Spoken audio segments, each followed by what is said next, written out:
Penang முதலமைச்சராக இருந்த காலத்தில் ஒரு குட்டி தெய்வமாக கொடிக்கட்டி பறந்த லீம் குவான் ஏங்கின் பிடி டிஏபியில் ஆட்டம் கண்டுள்ளது.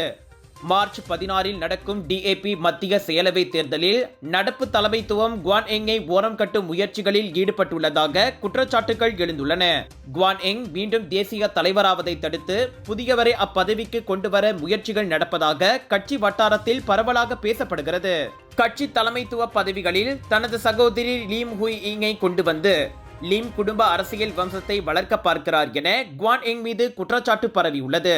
எனினும் கட்சியை தங்கள் கட்டுப்பாட்டுக்குள் கொண்டுவர நினைக்கும் சில முக்கிய புள்ளிகளால் உள்நோக்கத்தோடு பரப்பப்படும் குற்றச்சாட்டே அதுவென லீம் தரப்பு கூறுகிறது.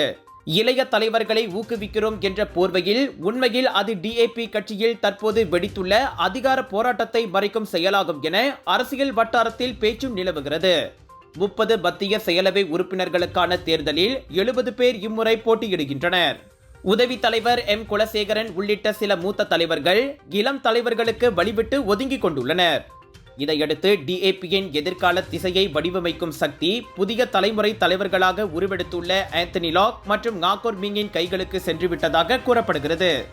கட்சியில் மிகவும் சக்தி வாய்ந்த பொதுச் செயலாளர் பதவியில் உள்ள ஆந்தனி லாக் போக்குவரத்து அமைச்சராக அரசாங்கத்திலும் செல்வாக்கு பெற்று திகழ்கிறார்.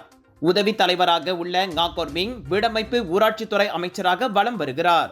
மலாய்க்காரர்கள் மத்தியில் மதிப்பு கொண்ட நடைமுறை தலைவராக ஆந்தனி லாக் வலுவான அடிமட்ட ஆதரவை கொண்ட நாகோர் மிங் இருவரின் கூட்டணிதான் டிஏபியை இனி வழிநடத்தி செல்லும் என எதிர்பார்க்கப்படுகிறது.